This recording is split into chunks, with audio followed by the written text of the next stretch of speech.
tèmi ó tún ti ṣẹlẹ̀ o. Bàbá Adebayo tún ti jáde pẹ̀lú àwọn ìran tó lágbára lórí ọ̀rọ̀ àwọn ọba tí wọ́n ń ta wọ́n síra wọn ní ilẹ̀ Yorùbá tí wọ́n ò pọ́nra wọn lé. Bàbá Adebayo ti fi àwọn ìran tó lágbára ránṣẹ́. Wọ́n ní láìpẹ́ láì jìnnà wọ́n ní ọba kan wọ́n máa yọ kúrò lórí oyè o. Bẹ́ẹ̀ dẹ̀ ni Bàbá Adebayo tún sọ àwọn ìran tó lágbára lórí bàbá Ọbásanjọ́.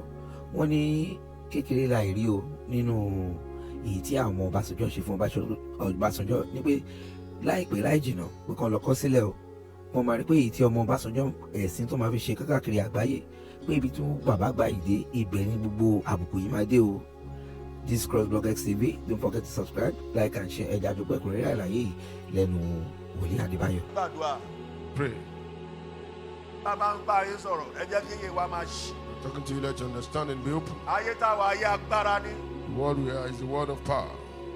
Ẹ wo àwọn ọba yín tó ń jàjà ẹ̀mí òjò ìwọ́jú mi. Look at your kings fighting. Ayé agbára Over ni. seniority is the word of power. Tẹ́ ẹ bá gba bọ́ọ̀ì tó wá láti Canada yẹn láàyè, ó máa mú gbogbo àwọn ọba tó kù lẹ́rú. Ó máa mú wọn lẹ́rú ló. Bí bá tún sọ̀rọ̀ sí àwọn tí ó dá lẹ́jọ́ wà mí. Ẹrú náà máa fi ń jẹun. Àwọn Ọ̀yọ́ fi ń jẹun. Ìdí nìyí wọn ò fi bẹ́ẹ̀ yàn re nílẹ̀ Yorùbá. Ìbàdàn yàn re jù wọ́n lọ. Ẹ lọ Ìbàdàn, ẹ lọ Ọ̀yọ́. Àwọn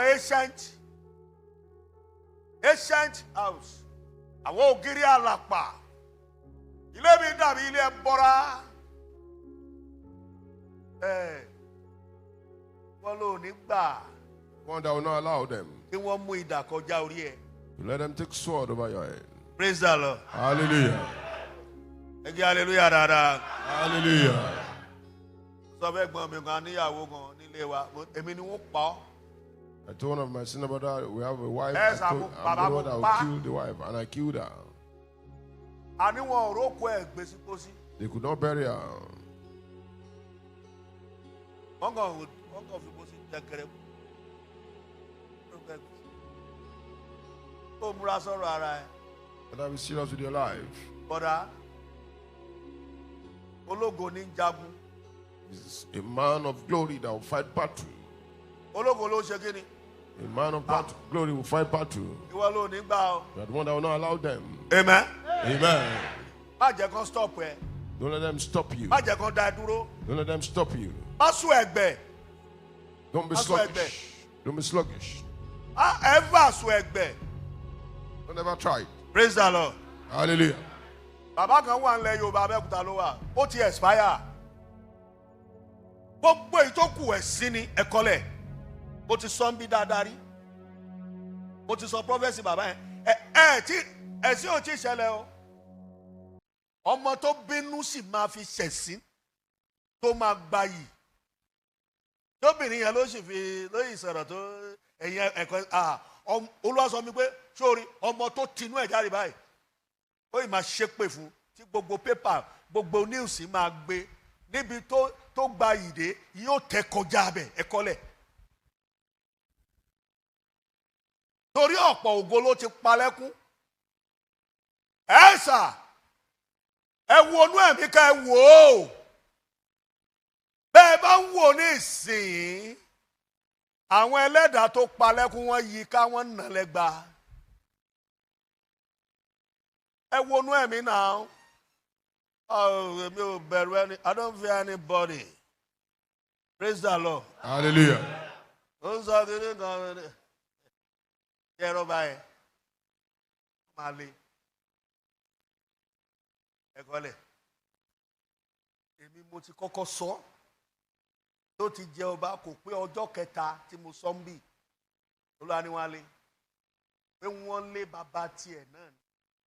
Má ṣe padà ṣe kí ni. Ẹ̀gún ni. Tàmí ẹ̀gún ò ní já ọ. Amen.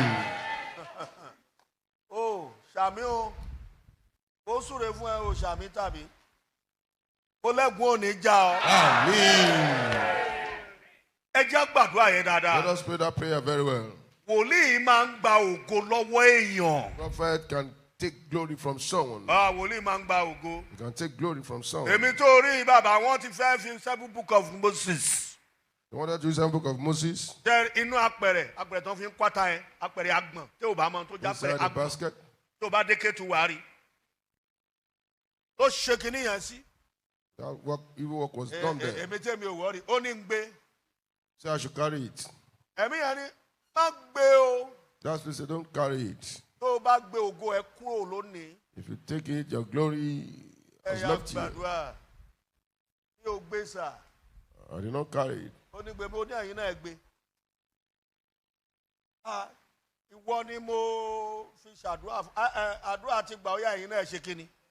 Ẹ gbé. Ó lóun ò gbé. Bó ní ó gbé, ìwọ náà gbé. Yorùbá ní ẹnu ara ẹni. Fúlàní ni wọ́n ń tiẹ̀. Praise the Lord.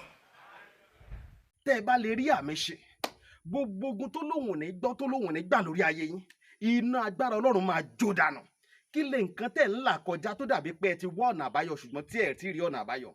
Ẹ ti pàdé wòlíì yín ló fà ṣùgbọ́n arán mi sí ọ lónìí dádì, arán mi sí ọ lónìí mọ́mì. Olúwa lòun fẹ́ ṣe nǹkan ńlá nínú ayé yín. Olúwa sọ wípé gbogbo tẹ́ ń là kọjá yín òun fẹ́ fi òpin sí. Kí nìkan tẹ́ ń là kọjá lórí ìgbéyàwó ni, lórí ọmọ ni, lórí iṣẹ́ ni, níbi gbogbo ni, bóyá ogun kan ló dàbí pé ogun yẹn le, ẹ ti gbìyànjú kò tí ì sí ọ̀nà àbáyọ. Ẹ jẹ́ àjọ gbàdúrà, ẹ jẹ́ àjọ wá ojú Olúwa, kí làṣírí ogun yẹn gangan, ẹ jẹ́ àjọ wádìí lọ́wọ́ Ọlọ́run, ká dẹ̀ mọ ọ̀nà àbáyọ. Ẹ̀rọ ìbánisọ̀rọ̀ tẹ́ fi pè mí fún àdúrà àti ọ̀nà àbáyọ, òun náà ni +234 7025 475427 +234 7025 475427. Bẹ́ẹ̀ ṣe ń pè mí fún àdúrà lórúkọ Jésù ẹ máa rí ìyanu.